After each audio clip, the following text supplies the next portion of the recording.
पर मोटी लूट चल रही है। केदारनाथ में अरबों का सोना पीतल बना दिया, कहाँ गया वो सोना, कौन ले गया, ये जानने का हक पूरे देश को है। ये बड़ा सवाल है। तो वहाँ भी तो भगवान की सेवा पुजारी ब्राह्मणी कर रहा है ना, और सोना लेके भाग गया, कौन लेके भाग गया उसको? ये बड़ा सवाल है। आप क्यों भगवान की सेवा सदियों से करते आए? आप भगवान की सेवा नहीं करते आए, आप धन की सेवा करते हैं। धर्म के नाम पर मोटी लूट चल रही है। केदारनाथ में अरबों का सोना पीतल बना दिया, कहाँ गया वो सोना, कौन ले गया, ये जानने का हक पूरे देश को है। ये बड़ा सवाल है।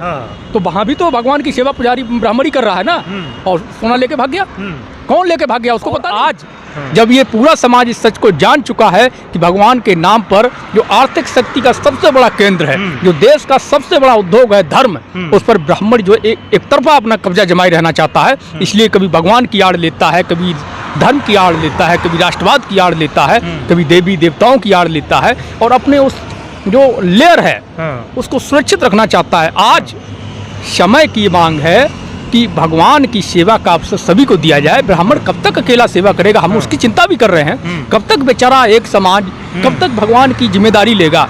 जहाँ तक धर्म की रक्षा का सवाल है, तो कहाँ तक उन्होंने धर्म की रक्षा की हम नहीं कहेंगे, लेकिन अगर उन्होंने की है तो अकेले वो क्यों करें? इस देश में और भी जातियाँ रहती हैं, वो भी धर्म की रक्षा करेंगे, सब मिलके करेंगे, है ना। तो उसके लिए जरूरी ये है कि पहले उनको वहाँ बिठाया जाए। कहाँ?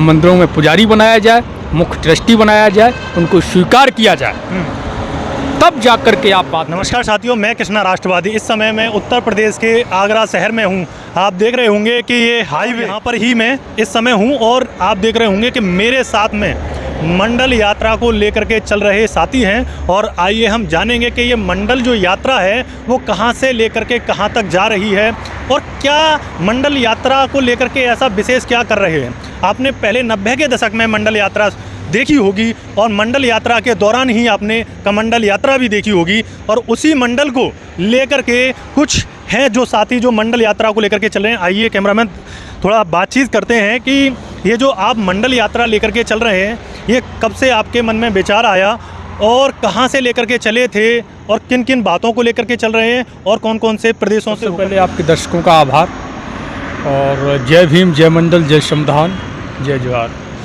मंडल यात्रा जातिवार जनगणना की मांग को लेकर के हमने शुरू की हुई है। वैसे तो ये यात्रा हमने 16 अगस्त 2021 को शुरू की थी। पहली यात्रा जयपुर से दिल्ली, उसके बाद 2021 में ही सितंबर अक्टूबर में दूसरी यात्रा बक्सर से पटना पैदल यात्राएं की थी। ये तीसरी यात्रा का कार्यक्रम है जो 25 अगस्त 2022 को मुरहो बिहार से बीपी मंडल साहब, जो मंडल आयोग के चेयरमैन थे, बिहार के पूर्व मुख्यमंत्री थे, और पिछड़ों के मसीहा, वंचितों के मसीहा हैं, उनके समाधि स्थल, उनके गांव, उनके घर से हमने इस यात्रा की शुरुआत की, उनकी जयंती के दिन 25 अगस्त 2022 को। और बिहार के बाद मध्य प्रदेश के बाद राजस्थान, और राजस्थान के बाद अब उत्तर प्रदेश में 26 मई से नेताजी श्रद्धेय मुलायम सिंह यादव जी के समाधि स्थल सैफई से ये यात्रा चली है। अब 17 फरवरी 2024 तक ये यात्रा उत्तर प्रदेश में पूरे में ज़िले में, हर ज़िले में जाएगी, गांव में जाएंगे हम, और हर गांव में ज़्यादा से ज़्यादा गांव में जाने का प्रयास करेंगे। वहाँ अपने लोगों को जातिवार जनगणना के विषय में समझाने का प्रयास करेंगे, जागरूक करने का प्रयास करेंगे। मंडल कमीशन की जो सारी सिफारिशें हैं, उनके क्या लाभ हैं उनके लिए, अगर लागू हो जाती हैं तो किस तरह का परिवर्तन उनके जीवन में आएगा, उसको समझाने का प्रयास कर रहे हैं। जनसंख्या के अनुपात में ओबीसी, एससी, एसटी, पसमानदा समाज को उनका हक हिस्सेदारी मिले, उसके लिए ये प्रयत्न है पूरा। और 17 फरवरी 2024 को इस यात्रा का समापन लखनऊ के अंदर होगा।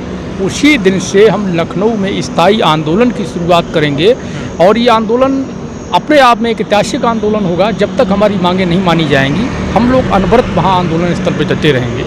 इसको लेकर के पूरी एक तैयारी है। तो जैसे मंडल यात्रा आप लेकर के चल रहे हैं, और आप देखेंगे कि बिहार, मध्य प्रदेश, राजस्थान हो करके आए हैं, उसके बाद में आपने उत्तर प्रदेश में इस समय आए हुए हैं, तो आपको किन किन परेशानियों का सामना करना पड़ रहा है? क्या आपको जो पिछड़ी जातियां हैं, जो दलित पिछड़ी जातियां, क्या उनका सहयोग मिल पा रहा है? जहाँ हमारे लोग जागरूक हैं, वो लोग सहयोग कर रहे हैं, सम्मान दे रहे हैं, बातों को सुन रहे हैं, समझ रहे हैं। अभी जहाँ जागरूक हमारे लोग नहीं हैं, वहाँ उतना सहयोग नहीं होता है। और जहाँ तक अभी जो बात है, जैसे सहयोग की बात जब होती है तो लोग फाइनेंशियल सहयोग की बात करते हैं, रहने खाने की व्यवस्था की बात करते हैं। तो अभी देखिए पे बैक टू सोसाइटी की भावना पिछड़ा वर्ग के अंदर उतनी नहीं है, तो वो सहयोग उस हिसाब से नहीं हो पाता है। हाँ, कुछ लोग करते हैं पर उस तरह से सहयोग नहीं होता है। उस पूरे मूवमेंट को हम लोग अपने खर्च से और कुछ जो है हमारे जो जागरूक साथी हैं, कुछ सहयोगी हैं, उन लोगों के सहयोग से उसको चलाने का प्रयास कर रहे हैं। कुछ और भी लोग ऐसे हैं जिनको मैं जानता नहीं, जिनसे मैं मिला नहीं या कभी बात नहीं किया, और कुछ लोग ऐसे हैं जिनको जानते भी हैं, तो सोशल मीडिया पर सूचना पा करके भी वो अपने स्तर से थोड़ा बहुत सहयोग जो भी उनकी क्षमता है कंट्रीब्यूट करने का प्रयास करते हैं। तो इस तरीके से ये पूरा कार्यक्रम चल रहा है और इसको लगातार प्रयास कर रहे हैं 17 फरवरी 2024 तक चला करके आंदोलन में बदलने का। तो जब जातिगत जनगणना की बात करते हैं तो सवाल ये पैदा होता है कि जातियां गिनाने से क्या फ़ायदा होगा और आप इनको जातियों में क्यों तोड़ना चाहते हैं, जबकि आप पर ये लगाया जाता है कि हिंदू है, एक है, तो आप उसको जातियों में तोड़ने के लिए क्यों कायास कर रहे हैं? देखिए, पहले तो ये हिंदू एक है ये मतलब एकदम बकवास है। ठीक है, हिंदू कौन है, सवाल ये है हिंदू कौन है।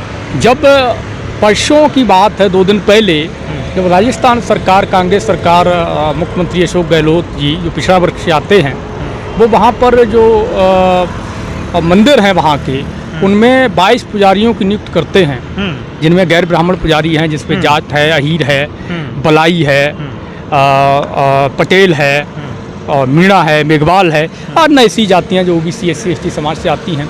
तो आप देखिएगा कि ब्राह्मण समाज के लोग जो कहते हैं कि हम हिंदू हैं, हम सनातनी हैं, गर्व से कहो हम हिंदू हैं, हम जातियों में नहीं बटेंगे, हम एक होकर रहेंगे, ठीक है, वही लोग इन पुजारियों की नियुक्ति का विरोध कर रहे हैं। तो सवाल ये है कि हिंदू कौन?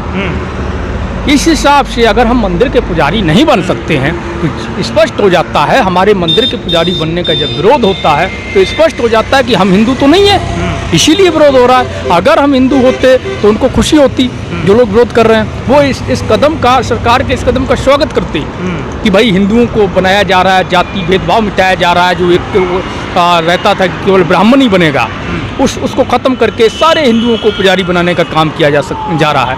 तो अब सवाल ये, जैसे आपका है कि जातिवाद में बांटने का सिस्टम देश को तोड़ने वाला जो आरोप रहता है, तो कौन तोड़ रहा है देश को? जातियों में देश को कौन बांट रहा है? भेदभाव, नफरत, हिंसा कौन फैला रहा है? हम लोग जो कास्ट सेंसस की बात कर रहे हैं, हम लोग राष्ट्रवादी लोग हैं जो जाति जनगणना की मांग कर रहे हैं, हम राष्ट्र हित की मांग कर रहे हैं। राष्ट्र हित की मांग ऐसे है कि जब तक सेंसस नहीं होगी, आंकड़े नहीं आएंगे, संख्या का पता नहीं चलेगा, और समाज में, देश के अंदर किस समाज की सामाजिक, शैक्षणिक, आर्थिक स्थिति क्या है, राजनीतिक स्थिति क्या है, व्यावसायिक स्थिति क्या है, जब तक ये सारे आंकड़े नहीं आएंगे, नौकरियों में किसका क्या प्रतिशत है, ये सारे आंकड़े जब तक नहीं आएंगे तब तक किसी भी समाज के लिए योजना, पॉलिसी ना मेकिंग की जा सकती, ना उसको लागू किया जा सकता है।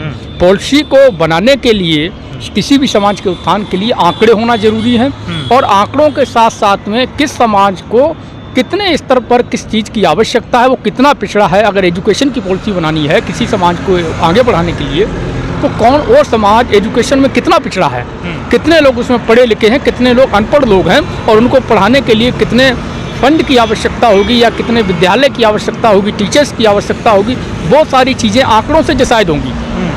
तो जब आंकड़ा आएगा, आंकड़ों के हिसाब से पॉलिसी बनेगी, सभी समाजों को उनकी भागीदारी मिलेगी, उनका हक मिलेगा, उनको आगे मुख्य धारा में लाने का जब प्रयास होगा, समाज, देश के उत्थान में उनकी भूमिका होगी, तब जाकर के एक सुंदर राष्ट्र का निर्माण होगा। और एक जो ये कहते हैं ना, कथित राष्ट्रवादी जो लोग हैं, सर्टिफिकेट बांटते हैं कि विश्व गुरु बनाएंगे, विश्व गुरु मेरे भाई ऐसे नहीं बनता है कि ब्राह्मण है वही केवल पूजा करेगा मंदिर में पुजारी बन करके। तो उनका तो ये एक कहना है कि जो इसमें इन्होंने, जो आप राजस्थान की बात कर रहे हैं गहलोत सरकार की, तो उन्होंने ये तर्क दिया है कि जो ब्राह्मण है वो सदियों से भगवान की पूजा अर्चना करता आया है, धर्म की रक्षा करता आया है, और धर्म के कार्य में हमेशा से लगा रहा है, तो उसका हक बनता है उस पर। तो फिर क्यों आपने इतने सारे जातियों के लोगों को इसमें इकट्ठा किया, क्यों पुजारी बना रहे हैं? क्योंकि इसमें जो हक है वो ब्राह्मणों का है। ब्राह्मणों का हक कैसे है? क्या भगवान जो है वो स्पेशल ब्राह्मणों की सुनता है, या ब्राह्मणों का है, या फिर ब्राह्मण जो है वो भगवान का एजेंट है? आखिर ब्राह्मण क्या है? ब्राह्मण इतने सालों से पूजा अर्चना करता आया है, जो कह रहा है तो वो इसलिए करता आया है कि वहाँ भगवान के नाम पर एक मोटा धंधा चल रहा है, धर्म के नाम पर मोटी लूट चल रही है। केदारनाथ में अरबों का सोना पीतल बना दिया, कहाँ गया वो सोना, कौन ले गया, ये जानने का हक पूरे देश को है, ये बड़ा सवाल है। तो वहाँ भी तो भगवान की सेवा पुजारी ब्राह्मणी कर रहा है ना, और सोना लेके भाग गया, कौन लेके भाग गया उसको पता नहीं।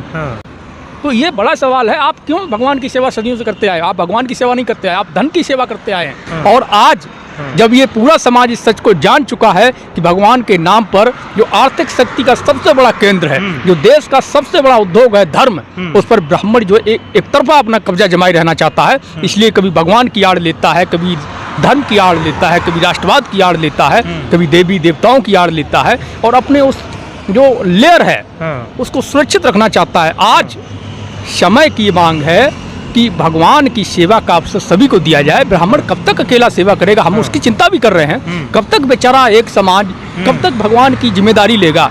जहाँ तक धर्म की रक्षा का सवाल है, तो कहाँ तक उन्होंने धर्म की रक्षा की हम नहीं कहेंगे, लेकिन अगर उन्होंने की है तो अकेले वो क्यों करें? इस देश में और भी जातियाँ रहती हैं, वो भी धर्म की रक्षा करेंगे, सब मिलके करेंगे, है ना। तो उसके लिए जरूरी ये है कि पहले उनको वहाँ बिठाया जाए। कहाँ? मंदिरों में पुजारी बनाया जाए, मुख्य ट्रस्टी बनाया जाए, उनको स्वीकार किया जाए, तब जाकर के आप बात करें आगे की। आप तमाम इस मंडल यात्रा में, आप एक बार कैमरामैन दिखाइए कि बिंदेश्वरी मंडल, बीपी मंडल, ज्योतिबा फूले, साहू जी महाराज, सावित्रीबाई फूले, अबुल कयूम अंसारी और विजय सिंह पथिक, जगदेव प्रसाद कुशवाहा, काशीराम स्वामी ब्रह्मानंद, पेरियार रामास्वामी नायकर, सोनेलाल पटेल, फूलन देवी, विश्वनाथ प्रताप सिंह और डॉक्टर भीमराव अंबेडकर, तमाम बड़े महापुरुषों को लेकर के ये चल रहे हैं। तो क्या है ऐसा कि जो आप इतने तमाम महापुरुषों को हम इस पोस्टर पर देख रहे हैं, लेकिन किताबों में कम देखने को मिलते हैं, तो कितना जो दलित पिछड़ा समाज है वो इन महापुरुषों के बारे में कितना जानता है? जैसे आप घूमे हैं तो क्या लगा आपको?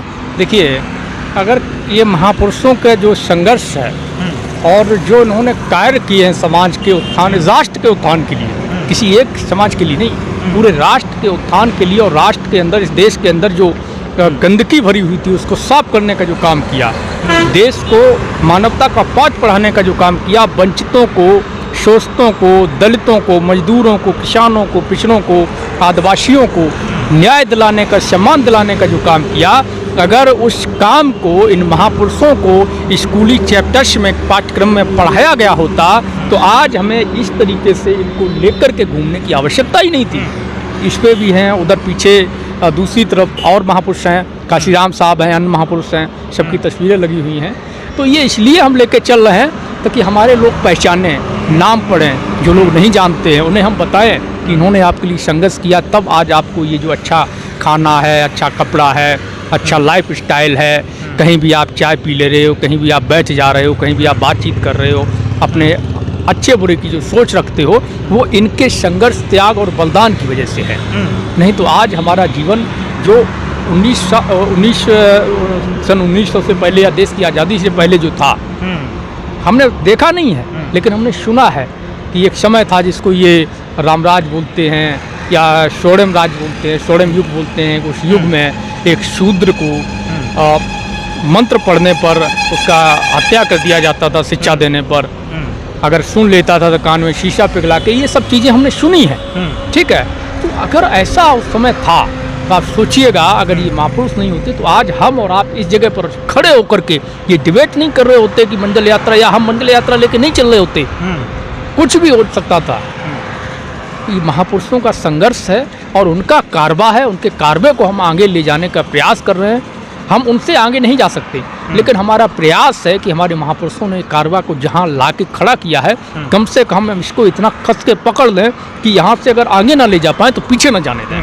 एक बड़ा सवाल अनिरुद्ध सिंह विद्रोही जी, मैं ये लेना चाह रहा हूँ कि अब तक भारत रत्न 48 मिले हैं, उस 38 में से तथाकथित लोगों को 30 मिले हैं, जैसे ब्राह्मण समुदाय को 30 मिले हैं, चलिए, भारत रत्न की बात होती है, उसमें से एक जो दलित हैं उनको डॉक्टर बाबा साहब अम्बेडकर, कुछ ईसाइयों को मिले हैं, कुछ पारसियों को मिले हैं, कुछ मुस्लिमों को भी मिले हैं, पिछड़ों को बहुत कम देखने को आते हैं। आपने ये तमाम फोटो लगा रखे हैं, बिंदेश्वर ई प्रसाद मंडल, ज्योतिराव फूले, साहू जी महाराज, या मास्टर काशीराम, या जगदेव बाबू, स्वामी ब्रह्मानंद, पेरियार, सोनेलाल पटेल, फूलन देवी, विश्वनाथ प्रताप सिंह।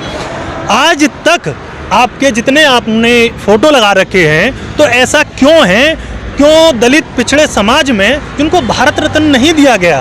क्या भारत रत्न पे मैं एक बहुत बड़ा सवाल पूछ रहा हूँ कि इनका हक नहीं बनता है, या इन्होंने इतना संघर्ष नहीं किया है, या क्या आप देखते हैं कि इसमें आज तक जो ब्राह्मण समाज को ही अब तक मिलता रहा है, ये दलित पिछड़े जो महापुरुष रहे उनको भारत रत्न आखिर क्यों नहीं मिला या दिया नहीं गया? देखिए, दरअसल भारत रत्न जो है वो ब्राह्मण रत्न बन के रह गया है। भारत के जो वास्तविक असली रत्न हैं, उनकी आप तस्वीरें देख रहे हैं, जिन्होंने भारत के बदलाव के लिए, भारत की उन्नति के लिए, शिक्षा के लिए, सामाजिक सुधार के लिए जिन्होंने काम किए, उनको भारत रत्न इसलिए नहीं दिया गया कि वो उनके हिसाब से निम्न जाति से आते हैं। ठीक है, आपको याद हो, आपने सुना हो एक किस्सा, जब बिंदेश्वर प्रसाद मंडल साहब मुख्यमंत्री बने थे, उस समय दुर्घटनावश रिफाइनरी में तेल का रिसाव हो गया और गंगा में वो तेल चला गया। तमाम चौधरी चरण सिंह, सर छोटू राम, तमाम लोग आए हैं, तो आग लग गई तेल में। तो एक स्वामी, एक क्या नाम जो था उसका, एक ब्राह्मण था सदन में, मैं नाम भूल रहा हूँ, तो उन्होंने ये कहा था कि जब एक शूद्र मुख्यमंत्री बनेगा तो गंगा में आग लगेगी। आप सोचिएगा उनके अंदर कितनी बड़ी पीड़ा होती है जब आप कुर्सी पे बैठते हैं, कितनी बड़ी पीड़ा होती है जब आप उनसे आंख पे आंख मिला के बात करते हैं। और ये देन इन अनमोल रत्नों की है, इन भारत रत्न की है, जिनको भारत रत्न नहीं दिया गया है।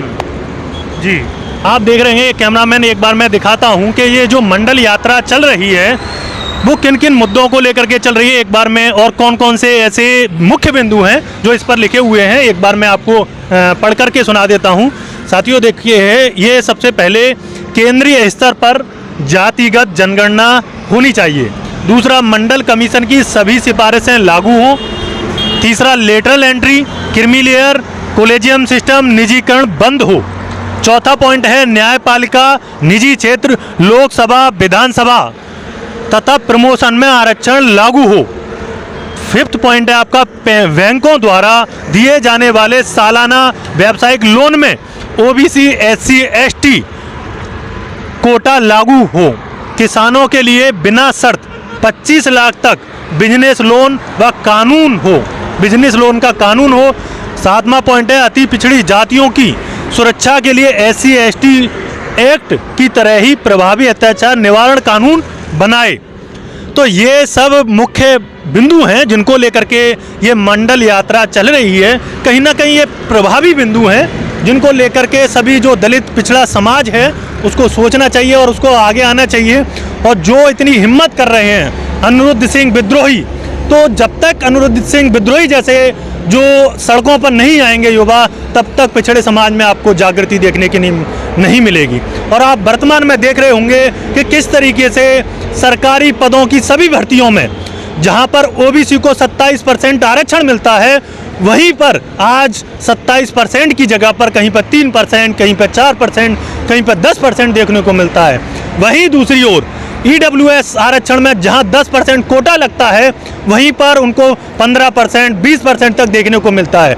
मैं ज़्यादा लंबी बात ना लेकर के आप देखेंगे कि उत्तर प्रदेश के भी ग्राम विकास अधिकारियों की जो भर्तियां थी 1468, उसमें 139 पोस्ट पिछड़े समाज को मिली थी, जबकि 400 के करीब पोस्ट होनी चाहिए थी। और इसी तरीके से आप सो रहे हैं, जिसके कारण आपका जो हक अधिकार है, जो आपके बच्चों का जो भविष्य है, आज दांव पे लगा हुआ है। इसलिए आपको जागरूक होने की आवश्यकता है। और जातिगत जनगणना की अगर मैं बात करूं तो जातिगत जनगणना से क्या होगा? यदि जातिगत जनगणना से ये पता लग जाए कि कौन सी कम्युनिटी ने के पास में कितना धन है, कितने पैसा है, या उसका पता चल जाए, यदि पता चल जाता है कि पिछड़े समाज की जो आर्थिक स्थिति है वो ठीक हो चुकी है, तो आप पिछड़े समाज को भी आरक्षण ना दें। लेकिन एक बार पता तो कीजिए कि इस समय भारत में 1931 के बाद में जातीय जनगणना नहीं हुई है, तो पता तो चले इतने सालों बाद क्या हुआ है, क्या देश की स्थिति है, तो आपको ये समझना होगा। और पूरे समुदाय को, जो SC ST, जो दलित पिछड़ा समाज है, यहाँ तक कि सवर्ण समाज भी यदि चाहता है, अगर ये आवाज़ उठ रही है, तो वो भी जातिगत जनगणना का समर्थन करे और जातिगत जनगणना कराए। आपको जातियाँ आपने बनाई, उनको गिनने में आपको क्या दिक्कत हो रही है? तो मैं कृष्णा राष्ट्रवादी आपके साथ जुड़ा रहूँगा, कैमरामैन के साथ और मंडल यात्रा के साथ में और भी वीडियो लाता रहूँगा। धन्यवाद।